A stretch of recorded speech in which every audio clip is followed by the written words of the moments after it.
네, 네, 오늘은 우리 사도행전 20장 말씀입니다.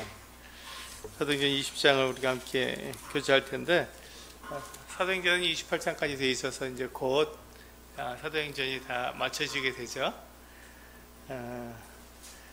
우리가 이제 그 사도행전을 통해서 배우는 것은 교회가 어떻게 이루어지게 되었으며, 또 어떻게 교회가 이 세상 가운데 이렇게 드러나게 되었는지 교회의 참모습을 우리가 배울 수 있습니다.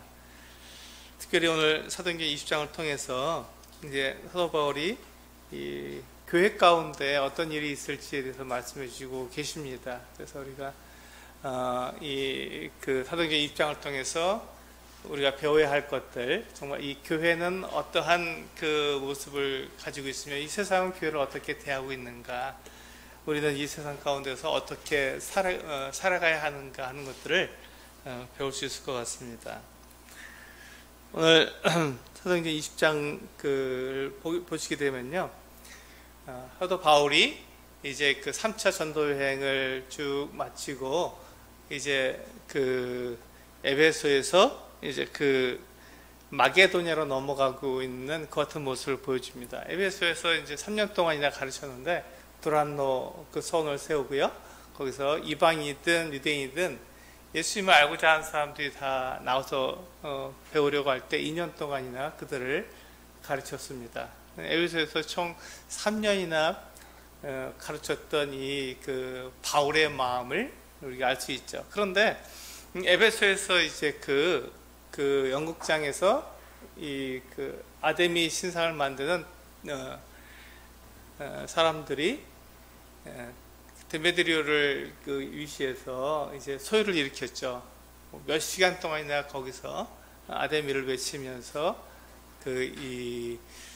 지금 바울과 그의 그 일행들이 지금 그 우상이 아니라 참 살아계신 하나님을 전하는 이와 같은 것들에 대해서 좀 반대하면서 계속 그렇게 외치고 있었습니다. 이제 그것을 본 이제 바울이 이제 그 에베소를 떠날 것 같은 생각을 했습니다. 그래서 바로 다음 날 이제 에베소를 떠나게 되는데요. 에베소에서 이제 떠나서 마게도냐로, 그러니까 에베소는 소아시아 지역입니다. 터키 지역이고요. 마게도냐는 그리스 지역입니다.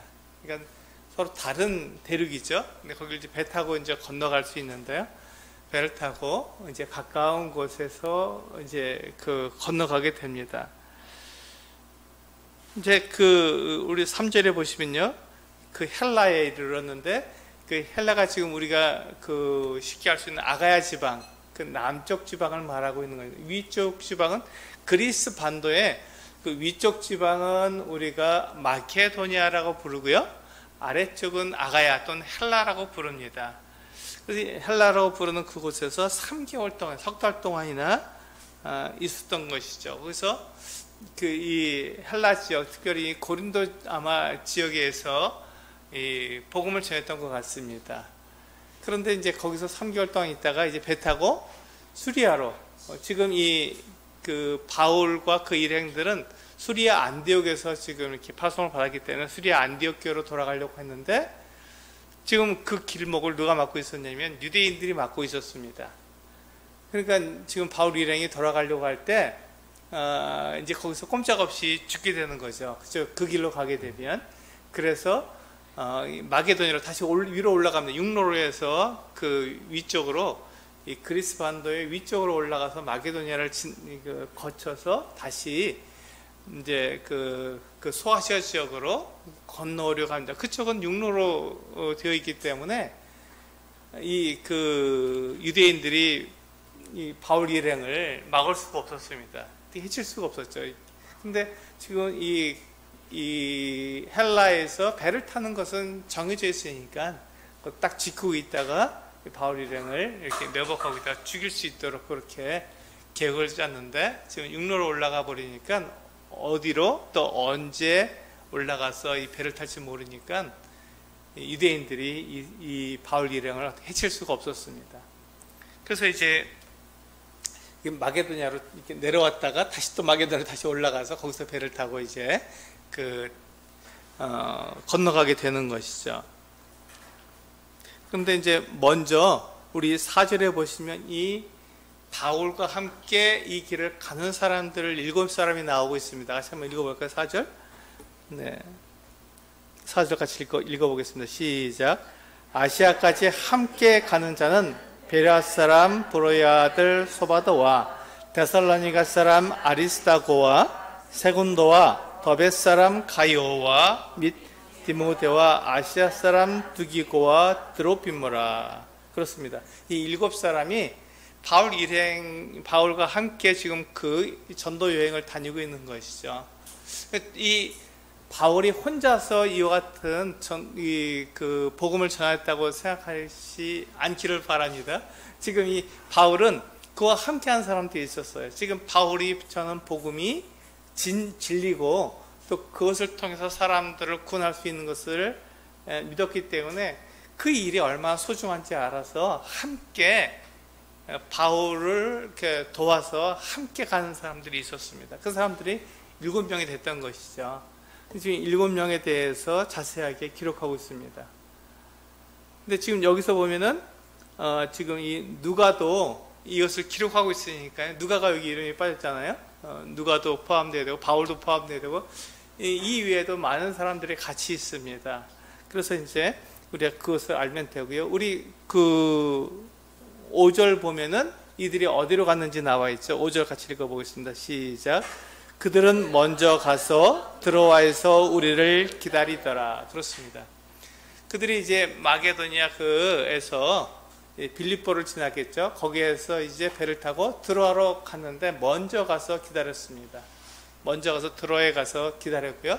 바울은 나중에 그 배를 타고 건너가게 되었죠. 왜 그렇게 했는지 모르지만 아무튼 바울은 그와 같은 계획을 가지고 지금 이렇게 드로아로 건너가게 된 것입니다. 근데 지금 이 빌립보에서 드로아로 건너갈 때 한 5일 정도 걸렸다고 분명하게 얘기하고 있습니다. 네, 그 6절에 보면 그렇게 나오죠. 무교절 후에 빌립보에서 배로 떠나 닷새만에 드로아에 있는 그들에게 가서 이레를 머무니라. 이렇게 되어 있죠. 그러니까 지금 빌립보에서 드로아까지 가는데, 그러니까 이 마게도냐 지역에서 소아시아로 넘어오는데 우리 그 지도로 보면 굉장히 가깝거든요. 근데 옛날 배를 타고는 닷새나 걸렸던 것이죠. 근데 여기서 보시면 6절에 보시면 우리라고 되어 있잖아요. 이 우리는 지금 이 글을 쓰고 있는 사도행전을 쓰고 있는 이 누가를 포함하고 있는 것입니다. 그래서 누가도 바울과 함께 있었던 것을 우리가 알 수 있죠. 그러니까 우리가 이제 누가가 이 글을 쓸 때요, 누가가 포함되지 않을 때는 저들이라고 얘기합니다. 저들이 이렇게 했다라고 표현하고 있는데 자기가 포함됐을 때는 우리라고 이렇게 표현을 합니다. 그래서 그것을 잘 구분해서 사도행전을 읽어보시면 재밌습니다. 아, 이때부터 누가가 이 여행에 함께 했구나 하는 것을 알 수 있죠. 그래서 지금 이 사도행전 20장에서 보시면 지금 누가가 이 바울과 함께하고 있다는 것을 우리는 알 수 있습니다. 드로아에서 근데 아주 굉장히 중요한 일이 일어났죠. 드로아에서 바울이 이제 이 드로아를 떠나게 되면 다시는 드로아에 올 수 없다는 것을 알았습니다. 나이도 많고 바울이 지금 20년 이상 이 전도여행을 했거든요. 그러니까 지금 바울의 나이가 한 60세쯤 된 그 같은 나이였기 때문에 바울이 이제 드로아에 다시 온다고 하는 보장을 할 수 없기 때문에 마지막이라고 그렇게 생각하고 드로아에서 밤 늦게까지 말씀을 전해줬던 거예요. 그게 할 말이 많죠.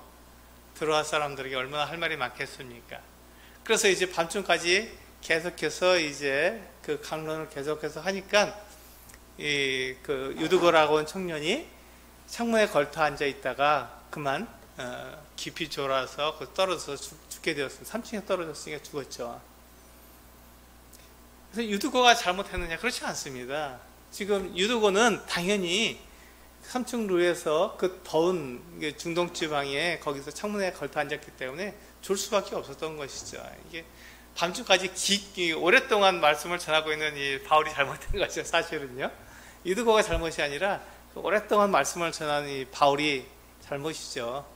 그러나 바울은 또 할 말이 많았던 거예요. 마지막이었으니까 해줄 말이 많았던 것이죠. 그래서 지금 유두고나 바울이나 다 이유가 있이 그 같은 행동을 하게 됐는데, 유두고가 그만 말씀을 듣다가 졸아서 떨어져 죽게 된 것이죠. 근데 바울이 얼른 내려가서 유두고를 안고 그에게 다시금 생명을 돌려주었습니다. 유두고가 살아난 것이죠. 죽음으로 끝나는 것이 아니라 생명으로 다시금 하나님께 나올 수 있게 되었기 때문에 이 드로아에 있는 성도들이 굉장히 기뻐했습니다. 그렇지, 바로 이거지. 그들이 믿고 있는 것이 잘못된 것이 아니고, 또 바울이 가르쳐 주는 것이 잘못된 것이 아니고 그냥 지어낸 얘기가 아니라 하나님께서 함께 하시는 것 같은 일이라는 것을 이 드로아의 형제 자매들이 분명히 알게 된 것이죠. 이 사건을 통해서, 유두고 사건을 통해서 그들은 하나님께서 함께 하시는 것을 확신할 수 있게 되었습니다. 그러니까 제가 늘 말씀드리지만 기적을 통해서 우리가 알 수 있는 것은 그 사람이 특별한 사람이라는 것을 알 수 있는 것이 아니라 하나님께서 함께 하신다는 것을 알 수 있는 것입니다. 지금 이 바울이 이와 같은 일을 했을 때 바울은 정말 특별한 사람이야 라고 우리는 생각하기 쉽지 않습니까? 바울은 특별한 사람이고 정말 이 놀라운 능력을 행할 수 있는 사람이라고 우리는 생각하기 쉽지만 그렇지 않다는 것이죠. 하나님께서 허락하지 않으시면 바울이라 할지라도 지금 유두고를 다시 살릴 수가 없는 거예요. 하나님께서 유두고를 살려주시지 않으시면 그 같은 일들이 일어날 수 없는 것입니다. 아무리 바울이라 할지라도요. 그런데 지금 하나님께서 이 유두고를 살려주시기 원하셨기 때문에 그 같은 일들을 하셨고, 그 일로 인해서 드로아에 있는 성도들의 믿음이 더 견고해진 것이죠. 더 확실해진 것입니다. 그 다음에 이제 그 아소까지 바울은 걸어가고 그 일행들은 배를 타고 가는데, 그렇게 해서 아소에서 만나서 이제 다시 이 바울을 배에 태워서 이제 내려가게 됩니다. 그런데 바울은 지금 오순절까지 예루살렘에 가고 싶었기 때문에 지금 이 바울은 좀 서둘렀어요. 그 유대인들은 새 절기 때 예루살렘에 있는 성전에 가서 그들이 절기를 지켰습니다. 처음에는 그 6월절이죠. 근데 6월절과 무교절과 초실절이 함께 있습니다. 이 6월절과 무교절과 초실절이 그 절기 내에 들어있기 때문에 6월절을 지킨다 그러면 이 세 절기를 동시에 다 지키는 겁니다. 그리고 이제 중간에 이게 지금 봄 절기인데요. 그리고 중간에 여름 절기로 오순절이 있습니다. 이게 지금 오순절 때 맞춰서 간다 그랬잖아요. 그 오순절은 그 6월절 후에 50일이 지났다고 해서 50일이 지났다고 해서 오순절입니다. 어렵지 않습니다. 오순, 우리가 그 순이라고 하는 것은 10이잖아요. 그래서 오순이니까 50일이 지난 것입니다. 50일째 되는 날부터 절기를 시작하는 것이죠. 그러니까 이제 이게 봄 절기이기 때문에요. 6월절, 무교절, 초실절이 봄 절기이기 때문에 한 50일, 약 한 2달이 채 안 되는 것 같은 기간이죠. 그 기간이 지난다면은 여름이 되는, 지금 같은 여름이 되는 것입니다. 이 여름 절기죠. 그래서 오순절이 여름 절기인데 그 오순절을 지키게 됩니다. 그리고 이 오순절 후에 이제 유대력으로 7월 1일이 7월 1일이 나팔절이고, 그 7월 15일이 이제 그 초막절입니다. 그 사이에 7월 10일 날 우리가 대속죄일이 있죠. 그러니까 이렇게 지금 이스라엘은 7절기가 있는데, 봄에 세 절기, 그리고 가을에 세 절기, 여름에 오순절, 그래서 총 7절기를 지키게 되어 있습니다.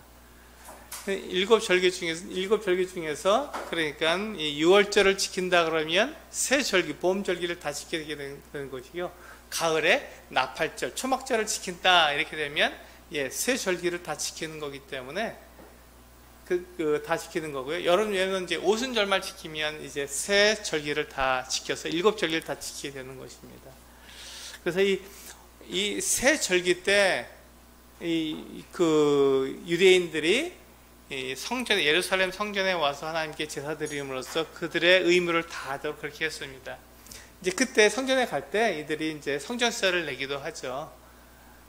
그렇게 함으로써 이 제사장과 레위 사람들이 그들의 생활하는데 어렵지 않도록 이 세 절기 때, 봄, 여름, 가을 이 세 절기 때 나와서 그들이 절기를 지키도록 그렇게 했습니다. 그래서 지금 그 바울도 유대인이었기 때문에 이 절기 때 예루살렘에 가서 제사를 드리고 절기를 지키고 싶었던 거예요. 그 명절을 지키고 싶었던 것이죠.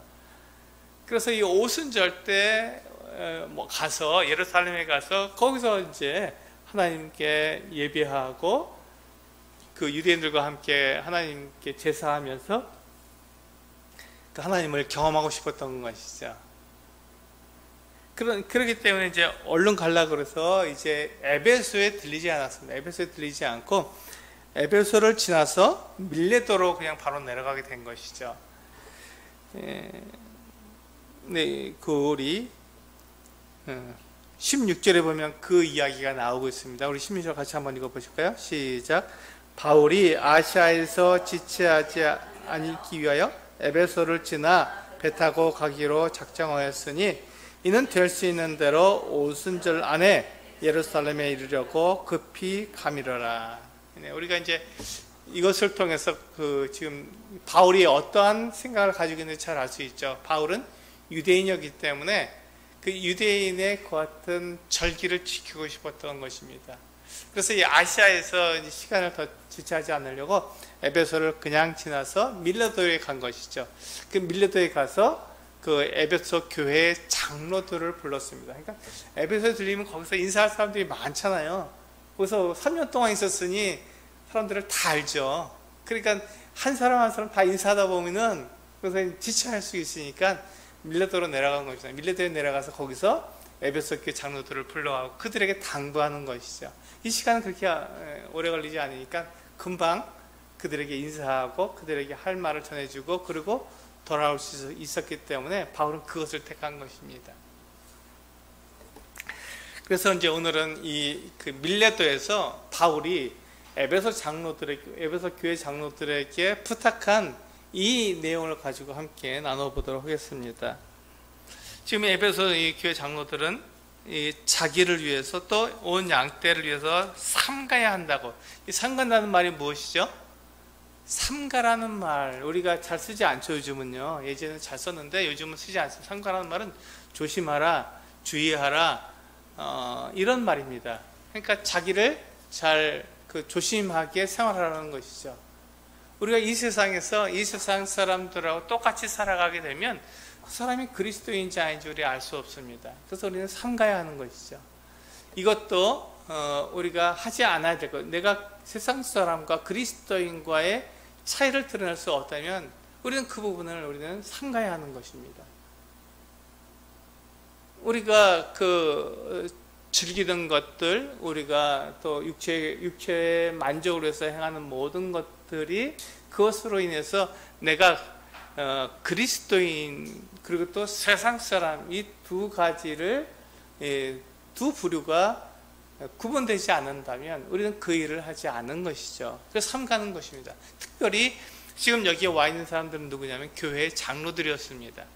교회 장로들이니까 이 사람들은 교회 성도들에게 본이 되어야 되는 것이죠.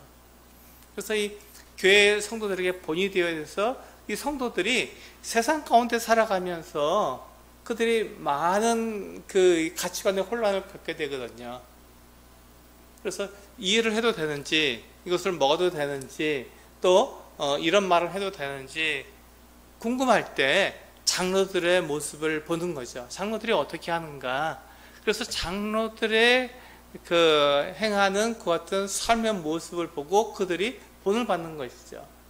그 모습을 통해서 지금 이 성도들을 말로 가르치는 게 아니라 행동으로 가르치는 거기 때문에 지금 장로들에게 너희는 너희 자신뿐만 아니라 온 양떼를 위해서 너희들 자신을 삼가라 이렇게 말하고 있는 것입니다. 그렇습니다. 삼가하는 것이 필요한 것이죠. 삼가하는 것이 필요한 것입니다. 그리고 이제 바울은 어떤 사람이었습니까? 예, 우리 18절 같이 한번 읽어볼까요? 시작.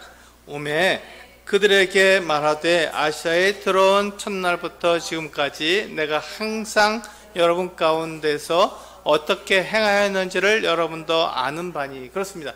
3년 동안 이 바울이 에베소에서 생활하면서 같이 생활했기 때문에 이 에베소 장로들은 바울의 모습을 일거수일투족을 다 알았던 것이죠. 지금 이렇게 바울의 삶의 본, 그의 생활의 본을 통해서 그가 어떻게 살아가는지, 어떤 말을 하는지, 무엇을 먹는지, 어떻게 옷을 입는지 이것들을 보면서 그들이 본을 받았던 것입니다.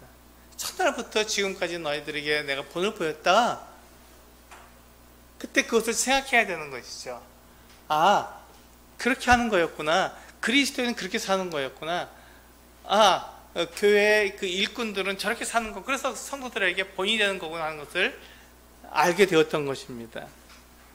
그래서 이 바울이 한 행동을 보게 되면요, 우리 19절부터 있는데 제가 읽어보겠습니다.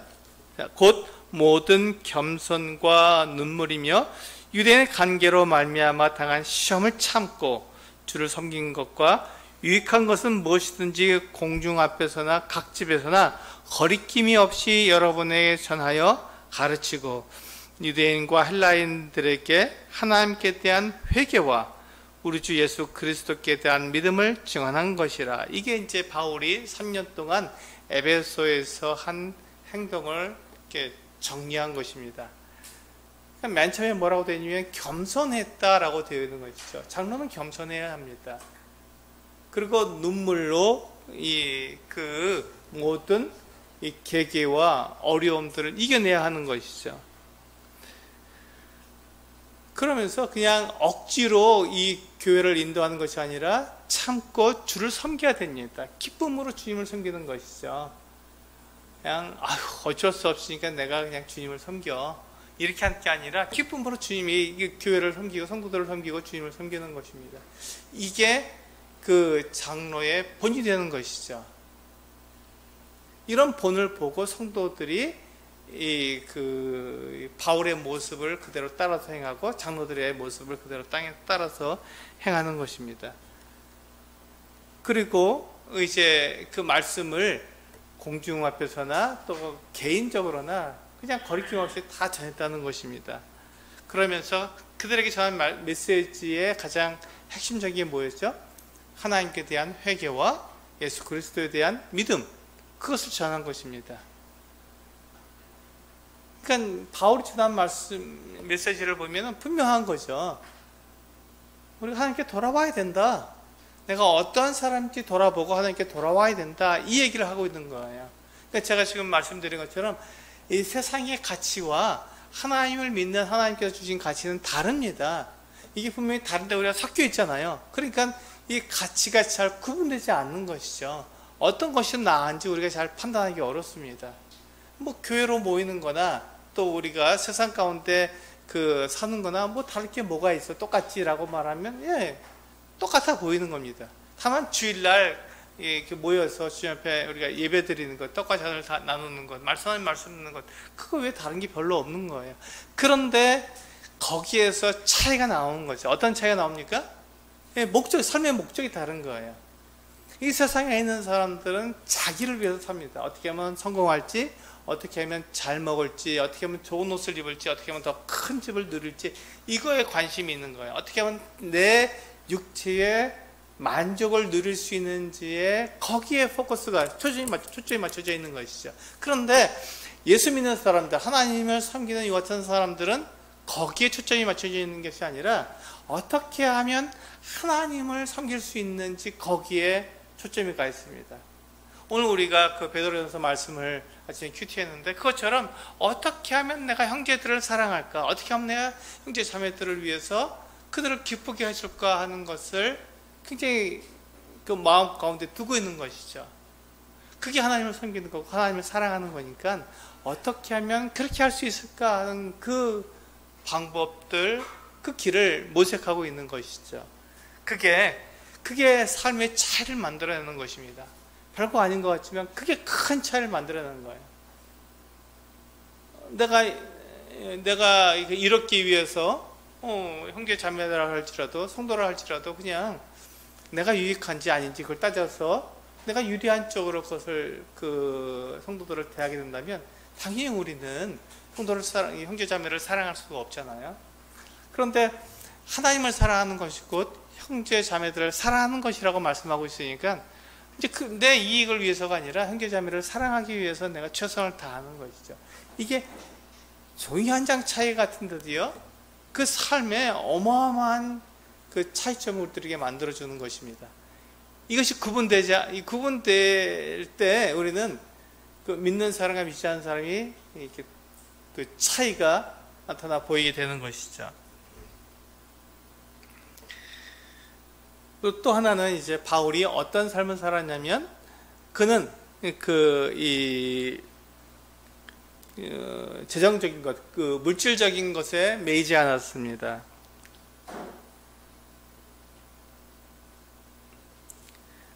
바울은요,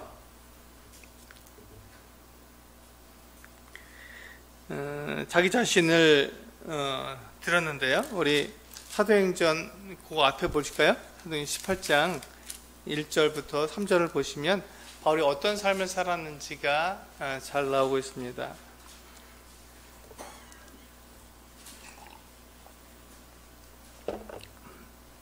네, 사도행전 18장 1절부터 3절까지 같이 한번 읽어보겠습니다. 시작. 그 후에 바울이 아덴을 떠나 고린도에 이르러 아굴라라 하는 본도에서 난 유대인 한 사람을 만나니 클라우디오가 모든 유대인을 명하여 로마에서 떠나라 한 고로 그가 그 아내 브리스길라와 함께 이탈리아로부터 새로 온지라. 바울이 그들에게 가매 생업이 같으므로 함께 살며 일을 하니 그 생업은 천막을 만드는 것이더라. 그렇습니다. 바울은 자기 손으로 일을 했어요. 어떤 일을 했냐면 천막 만드는 일을 했습니다. 그래서 우리가 바울처럼 자비량으로 자기가 스스로 일을 해서 교회를 섬기고 성도들을 섬기는 사람들, 자비량하는 사람들을 영어로는 텐트 메이커라고 말합니다. 이 바울처럼 천막 만드는 사람, 천막 만드는 사람 이렇게 말해서 텐트 메이커라고 말합니다. 그래서 우리가 당신 텐트 메이커냐 이렇게 물어봤을 때 자비랑 선교사냐고 묻는 것입니다. 그래서 그렇다 그러면 나는 교회에서 월급 받지 않고 그렇게 자비랑으로 주님을 섬기는 사람이 되는 것입니다. 또 어떤 사람은 그렇지 않다, 나는 텐트 메이커가 아닙니다, 나는 교회에서 내 그 월급을 받습니다 라고 말할 수도 있는 것이죠. 어떤 거든지 상관이 없습니다. 근데 바울은 어떤 사람이었냐면 이렇게 그가 물질에 매이지 않은 사람이었습니다. 많은 사람들이 자기의 물질 때문에, 먹고 사는 문제 때문에 이 교회의 일들에 대해서 많이 어려워합니다. 근데 이 바울은 그 같은 일들을 잘 알고 있었죠. 잘 알고 있었습니다. 그래서 이 교회 성도들에게 짐을 지우지 않기 위해서 그는 자기 손으로 일을 했던 것이죠.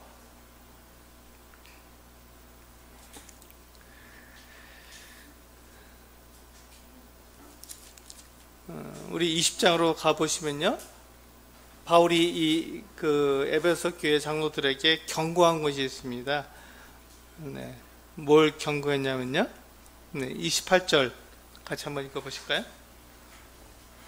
28절 시작.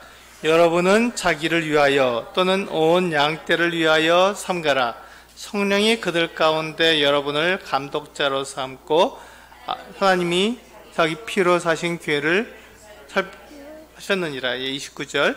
내가 떠난 후에 사나운 이리가 여러분에게 들어와서 그 양떼를 아끼지 아니하며 또한 여러분 중에서도 제자들을 끌어 자기를 따르게 하려고 어그러진 말을 하는 사람들이 일어날 줄을 내가 아노라. 그렇습니다. 바울은 지금 자기가 이제 이 에베소를 떠나게 되면 이제 그 에베소 교회 내에 사나운 이리들이 들어올 것을 알았습니다. 세상은 그러니까요. 사람들은 그 교회의 그 리더를, 인도자들을 세우는데 어떤 사람을 세웁니까? 자기보다 더 나은 사람을 세우고 싶어요. 그래서 어떤 부유하고 또 그 지위도 높고 이런 사람들을 교회 인도자로 세우고 싶은 것입니다. 근데 그러다 보면 성령께서 그 인도자를 세우시는 것과 다르게 세울 수 있는 것이죠. 내 마음에 들어야 된다는 것입니다. 근데 그러다 보면 그 사람들이 어떤 일을 한다고 하고 있습니까? 자기를 따르게 하려고 교회 성도들을 어떻게 합니까? 어그러진 길로 이끌어 간다는 것입니다. 자기를 따르게 하려고. 이게 이제 문제가 되는 것이죠. 교회의 장로들이 이 장로로 세우시면은 그들의 권한이 굉장히 큽니다. 교회 대표격이니까요. 교회 성도들을 이끌어 가야 되니까 인도자들이기 때문에 굉장히 중요한 일을 하게 됩니다. 많은 것들을 스스로 결정할 수 있습니다. 그러다 보면 그들의 마음 가운데 이 교만한 마음이 싹트서 올라올 수 있는 것이죠. 이 바울이 맨 처음에 내가 어떠한 바울의 삶을 간증할 때 제일 먼저 한 말이 겸손입니다. 그건 겸손하게 그 일을 했거든요. 그런데 많은 경우에 그 교회의 인도자가 되면 겸손하기보다는 교만하기 쉬운 것이죠. 이제 내 마음대로 할 수 있어라고 생각하는 것입니다. 그래서 이 겸손한 생각으로 어떻게 합니까? 자기의 생각을 따르도록 그렇게 만드는 것입니다. 교회에서 성령께서 어떻게 말씀하셨는지, 또 하나님의 말씀이 뭐라고 말씀하고 있는지를 생각하지 않고 내 생각이 어떠한가를 주장하는 것이죠. 그래서 30절에 분명히 이렇게 말씀하고 있죠. 여러분 중에서도 자들을 끌어 자기를 따르게 하라고 어그러진 말을 하는 사람이 일어난다, 이렇게 말씀하고 있습니다. 이게 교회의 모습이에요. 교회가 세상 가운데 있기 때문에 세상에 있는 교회는 그렇게 이끌어져 갑니다. 지금 에베소 교회가 남아있습니까? 예, 남아있지 않습니다. 2000년이 지난 지금 에베소 교회는 남아있지 않습니다. 왜 그럴까요? 지금 이런 사람들이 세워졌기 때문에 교회가 무너진 것이죠. 그런데 하나님의 역사는 멈추지 않습니다. 에베소 교회가 자기 일을 하고 사라져 버린 뒤에 또 다른 교회들이 계속해서 일어나게 된 것이죠. 그리고 그 교회가 세속화될 때 그 교회가 무너지고 또 하나님을 온전히 섬길 수 있는 이 겸손하고 하나님 말씀을 전하는 그 같은 일꾼들이 일어나서 교회를 세우게 되고, 그들을 중심으로 해서 또 하나님의 그 역사가 일어나게 되는 것이죠. 그래서 교회는 한 교회가 오랫동안 하나님의 말씀을 잘 전하지 못합니다. 왜냐하면 이와 같은 일들이 일어나니까요. 교회 가운데 사나운 일들이 들어와서 양떼를 낚이지 않고, 또 장로들 가운데서 자기를 따르게 하려고 어그러진 말을 하는 사람들이 일어나기 때문에 교회가 오래도록 한 교회가 주임을 이렇게 섬기게 되는 것은 아닙니다. 그럼에도 불구하고 바울은 뭐라고 말하냐면 그 장로들에게 너희는 삼가라고 말하고 있는 것이죠. 조심하라, 주의해라. 너희의 삶을 보고 성도들이 따라오기 때문에 조심하라고 이렇게 말씀하고 있는 것입니다. 그들의 삶을 본으로 삼아서 그렇게 행동하도록 말씀하고 있는 것이죠.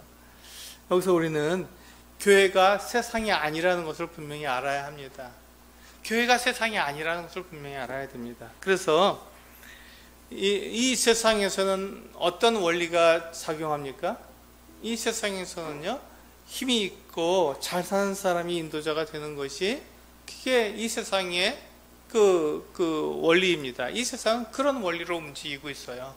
그런데 교회는 그렇지가 않다는 거죠. 이게 교회와 세상과의 차이점입니다. 교회는 하나님의 말씀대로 된다는 것입니다. 하나님 말씀대로 이루어져야 된다는 거예요. 성령께서 주시는 그 은사를 따라서 각 성도들이 자기 일을 할 수 있도록 되어져야 한다는 것입니다. 이 구분이 되지 않으면 세상과 교회가 똑같아지는 거예요. 이것이 구분되지 않으면 교회가 세상과 똑같기 때문에 성도들이 교회에 나오고 싶은 마음이 없어지는 것이죠. 교회에서 가르침을 받을 마음이 없어지는 것입니다.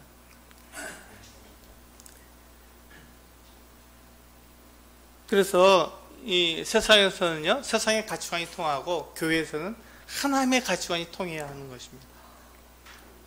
이것이 서로 교회와 세상과의 다른 점입니다. 우리는 그렇게 달라야 하는 것이죠. 우리 요한복음 10장 말씀 한번 보실까요? 여기 손을 넣으시고요. 우리 요한복음 10장 말씀 한번 보시겠습니다.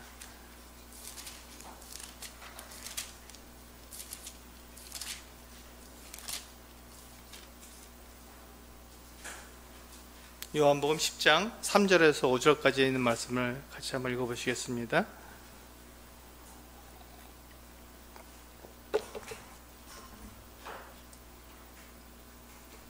네, 요한복음 10장 3절에서 5절입니다. 시작. 문제기는 그를 위하여 문을 열고 양은 그의 음성을 듣나니 그가 자기 양의 이름을 각각 불러 인도하여 내느니라.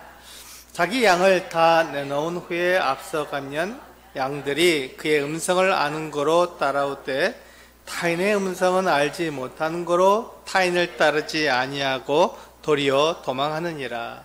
이게 양의 특징입니다. 양은요, 근시안입니다. 한 3m 정도밖에 보지 못합니다. 그 더 멀리는 보지 못하는 게 양이 가지고 있는 특성이죠.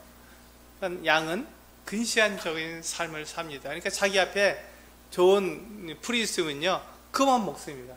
뿌리가 완전히 뽑힐 때까지 그만 파먹고 있는 거예요. 그러니까 목자가 양들을 계속 이동시켜야만 양이 자기 앞에 있는 이 꼴을 먹을 수 있는 거예요. 근데 한 곳에 그냥 오래 정착하면 어떻게 합니까? 예, 거기에 있는 풀을 다 뜯어 먹어서 다시는 그곳에 풀이 나지 않도록 만드는 것이죠.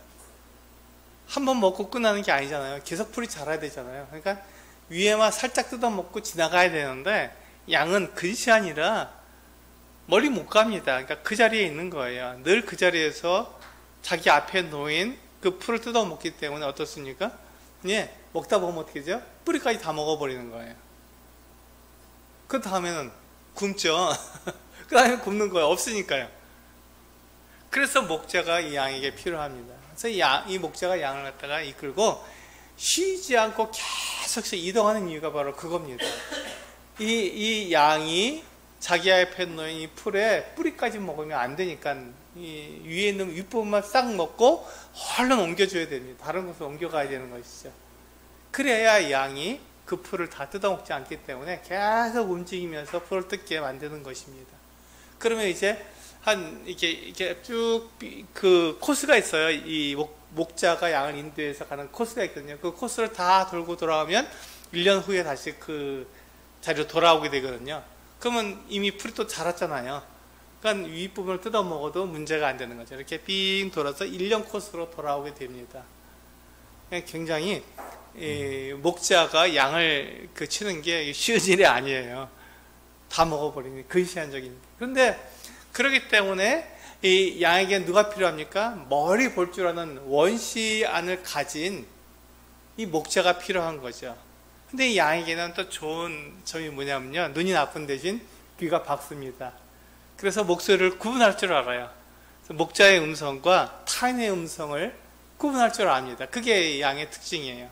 멀리 보지 못하지만 그 음성을 가지고 이게 자기를 사랑하고 자기를 도와주고 자기를 보살펴주는 목자의 음성인지 자기를 해치려고 오는 이 타인의 음성인지를 구분할 수 있는 거예요. 그래서 타인이 아무리 그 부드러운 목소리로 다가와도 도망쳐 버립니다. 매 하고 도망쳐 버리는 거예요. 타인을 따라가지 않습니다. 왜요?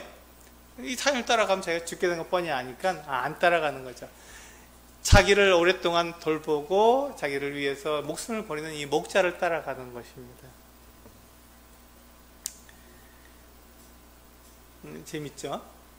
그런데 그렇다면 이 사꾼들이 어떻게 합니까? 이 양을 이 목자처럼 다루지 않고 양을 갖다 자기를 위해서 죽이려고 할 때 어떻게 합니까? 그 양에게 좋은 꼴을 주는 거예요. 자기가 목자처럼 그렇게 가면을 쓰는 것이죠. 그러면 이 양들이 자기에게 잘해주니까 자기를 도와주는 그것을 돌봐주는 목자인 줄 알고 이 사꾼을 따라가는 것이죠. 결국은 사꾼이 이 양들의 모든 걸 다 빼앗아 버리는 것이죠. 우리는 그것을 구분할 수 있어야 됩니다. 그래서 하나님 말씀이 이 교회 안에서 증거되어야 되는 거예요. 사람의 말이 증거되는 것이 아니라 하나님 말씀이 증거되어야 되는 것입니다. 하나님께서 뭐라고 말씀하시는지 그것을 우리는 들을 수 있어야 되는 거예요.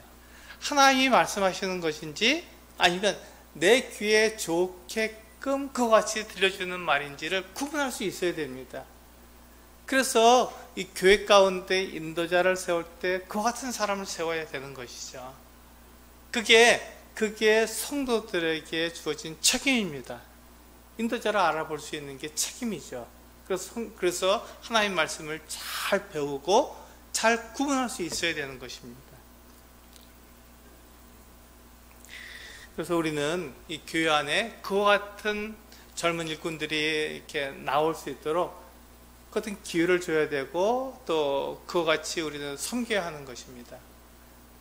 그래서 교회 안에서 그 같은 성도들의 그 삶 속에서 이제 나에게 좋은 것을 가르쳐주는 인도자가 있으면 된다 하는 것이 아니라 다음 세대에 일어날 일꾼들을 우리는 생각해야 하는 것이죠. 지금은 젊은 일꾼들이 부족할지 모르지만 그 젊은 일꾼들이 일어나서 하나님의 말씀을 올바르게 가르칠 수 있도록 도와줘야 하는 것입니다. 그리고 그것을 위해서 기도해야 되는 것이고요. 그래서 그와 같은 사람들이 교회 안에서 계속 일어날 수 있도록 그와 같은 삶을 우리는 기억하고 또 돌보고 그렇게 도와줄 수 있어야 하는 것입니다.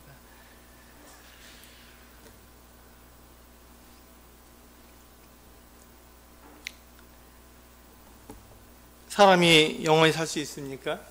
그렇지 않습니다. 사람은 영원히 살 것 같아도 사람은 살다가 때가 되면 죽게 되는 것입니다. 하나님께서 우리를 심판하십니다. 그게 바로 우리가 하나님께 대한 회개이고 또 예수 그리스도에 대한 믿음이죠. 우리는 이것을 분명히 구분할 줄 알아야 됩니다. 내가 영원한 삶을 산다 그러면 하나님 필요 없죠. 하나님의 심판도 필요 없습니다. 그건 무슨 상관이 있습니까? 내가 영원히 사는데 하나님 심판하시는 것이 무슨 상관이 있겠습니까? 영원히 사는데. 그런데 내가 영원히 살지 않고 내가 내 육체를 떠나서 하나님의 심판대 앞에 서게 되는 것이죠. 그게 사람들의 운명입니다. 그렇게 그 심판을 아무도 피할 수가 없는 것이에요. 그러니까 우리는 하나님의 심판을 피할 수가 없으니까 하나님 앞에 모두가 다 서게 되는 것이죠. 이 세상의 삶은 짧아요. 100년입니다. 많이 살아야 100년 사는데 100년 살고 우리는 그 삶을 정리한 다음에 하나님 앞에 내가 어떻게 살았는지에 대해서 하나님 앞에 심판을 받아야 하는 것입니다. 그게 우리 사람들의 운명이에요. 그것을 잊지 말라고 주님께서는 계속해서 말씀하시죠. 그래서 사도 바울은 하나님께 회개해야 된다, 돌아와야 된다 이렇게 말을 하고 있는 것이죠. 예수 그리스도를 믿어라. 왜냐하면 하나님께서 모든 심판을 그 아들에게 맡기셨기 때문에 그렇습니다. 예수 그리스도가 심판자이십니다. 이제는 예수 그리스도가 심판자시기 때문에 예수 그리스도에게 그 안에 내가 거하게 되면, 예수 그리스도를 믿음으로 예수님 안에 내가 거하게 되면 예수님이 자기 스스로를 심판하지 않으시기 때문에 우리에게 그 정죄함이 없는 것이죠. 우리 로마서 8장 1절에 그와 같이 약속하고 있지 않습니까? 한번 찾아볼까요? 로마서 8장 1절 같이 한번 읽어보시겠습니다.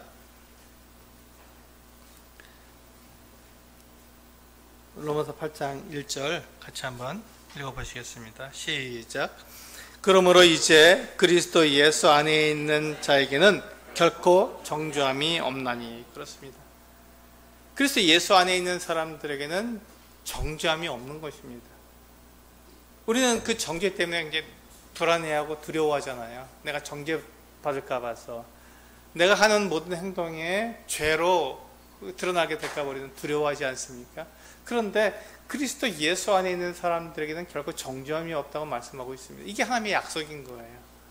하나님께서 우리에게 이와 같은 약속을 하셨습니다. 그러니까 우리는 예수 그리스도를 믿음으로써 우리가 정죄를 당하지 않는, 심판을 받지 않는, 그러면 우리가 하나님 앞에 영원한 형벌을 받지 않고 영원히 하나님과 함께 살게 되는 이 놀라운 은혜를 우리가 잊게 되는 것이죠. 그래서 이제 바울이 우리에게 그와 같은 에베소 장로들에게 그 같은 말을 해줍니다. 그리고는 32절에 32절부터 33절까지 같이 한번 읽어볼까요? 시작.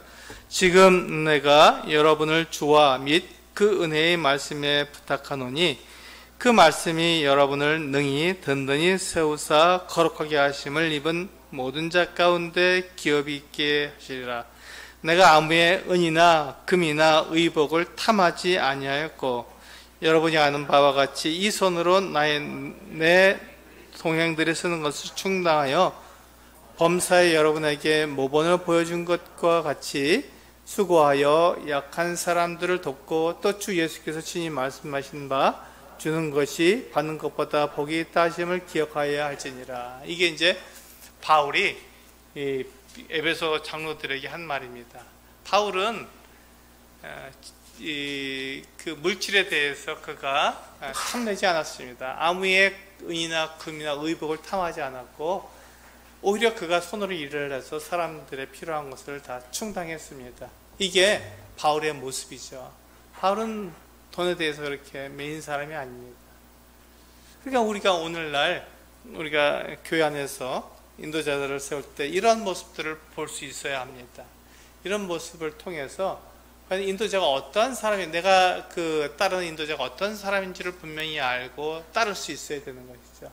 바울은 에베소 장로들에게 너희가 그 같은 사람이 되어야 한다 이렇게 분명하게 말해주고 있는 것입니다. 그럼 오늘날 우리는 어떠한 삶을 살아야 할까요? 우리도 이 바울처럼 예수 그리스도의 본을 받아야 합니다. 근데 예수 그리스도께서 우리 눈에 보이지 않기 때문에 우리는 누구를 따라갑니까? 인도자를 따라갈 수밖에 없습니다.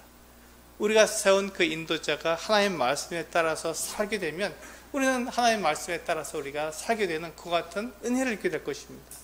근데 우리의 인도자가 그렇지 않다면 우리는 또 이 세상과 구분되지 않은 것 같은 삶을 살 수밖에 없는 거예요. 그러니까 우리는 그것을 위해서 우리는 기도해야 되고 또 우리는 그것을 잘 살펴봐야 합니다. 그리고 이 바울이 말한 것처럼 이 교회 인도자들은 자기를 삼가야 하는 것이 조심해야 합니다. 조심해야 하고 주의해야 하는 것이죠.